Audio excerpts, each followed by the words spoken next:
Assalamualaikum warahmatullahi wabarakatuh. Halo teman-teman semua.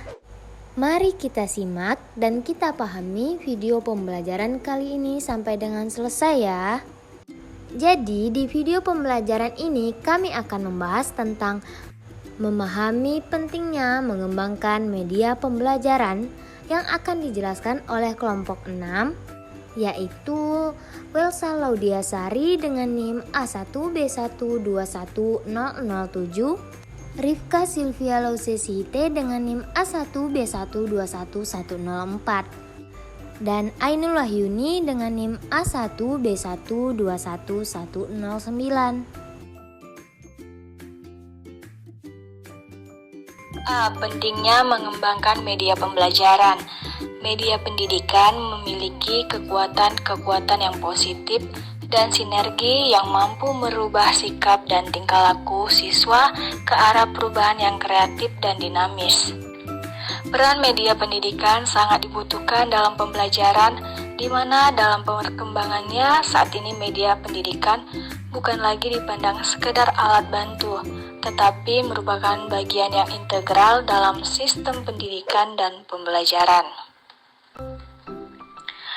Menurut Sujana dan Tripai tahun 1992 mengemukakan manfaat media pembelajaran dalam proses belajar siswa, antara lain 1.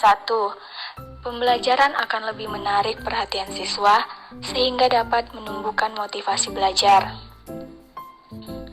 2. Bahan pembelajaran akan lebih jelas maknanya sehingga dapat lebih mudah dipahami oleh siswa dan memungkinkannya menguasai serta mencapai tujuan pembelajaran. Yang ketiga, metode mengajar akan lebih bervariasi, tidak semata-mata komunikasi verbal melalui penutur kata-kata oleh guru, sehingga siswa tidak bosan dan guru tidak kehabisan tenaga, apalagi kalau guru mengajar pada setiap jam pembelajaran.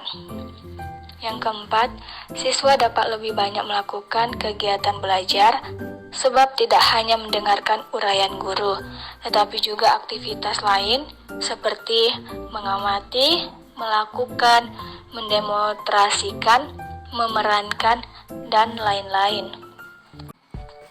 Prosedur-prosedur dalam pemilihan media. 1. Menyusun rancangan media.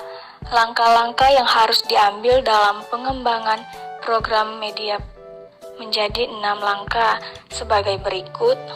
1. Menganalisis kebutuhan dan karakteristik siswa. Yang kedua, merumuskan tujuan instruksional dengan operasional dan KAS. 3. Merumuskan butir-butir materi secara terperinci dan mendukung tercapainya tujuan. 4. Mengembangkan alat pengukur keberhasilan. 2. Merumuskan tujuan instruksional atau instruksional objektif dengan operasional dan KAS. Untuk dapat merumuskan tujuan instruksional dengan baik, ada beberapa ketentuan yang harus diingat, yaitu A. Tujuan instruksional harus berorientasi kepada siswa. Artinya, tujuan instruksional itu benar-benar harus menyatakan adanya perilaku siswa yang dapat dilakukan atau diperoleh setelah proses belajar dilakukan. B. Tujuan harus dinyatakan dengan kata kerja yang operasional. Artinya, kata kerja itu menunjukkan suatu perilaku atau perbuatan yang dapat diamati atau diukur.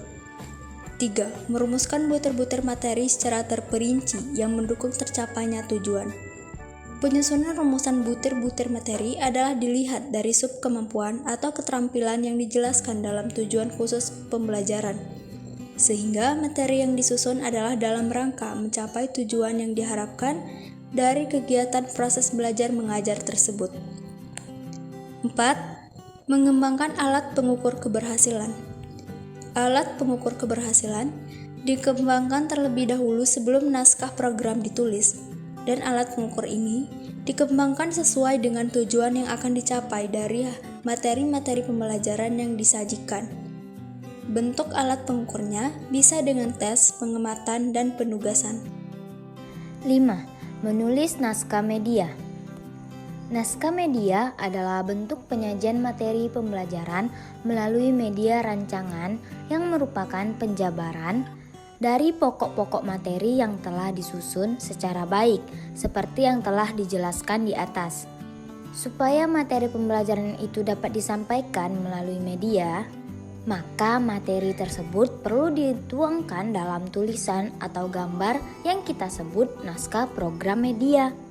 Selanjutnya, inovasi pembelajaran. Inovasi adalah suatu gagasan atau ide, praktik, atau objek yang dapat dipahami sebagai sesuatu yang baru atau mengadopsi dari sesuatu yang sebenarnya sudah ada dengan memodifikasinya. Inovasi dapat dipahami dan diterima bergantung pada karakteristik yang dimilikinya. Adapun karakteristiknya, yang pertama, nilai keuntungan. Ide tersebut harus lebih baik daripada yang digantikannya, yang dapat diukur oleh istilah-istilah ekonomi, prestise sosial, keramah tamahan, dapat memberi kepuasan bagi pengguna dan masyarakat. Yang kedua, kecocokan, yaitu kesesuaian dengan nilai yang mapan, pengalaman masa lalu, dan dapat memenuhi kebutuhan. Yang ketiga, tingkat kerumitan. Inovasi yang mudah dipahami dan digunakan lebih mudah diterima masyarakat. Sebaliknya, yang kesulitannya tinggi tidak mudah untuk diterima.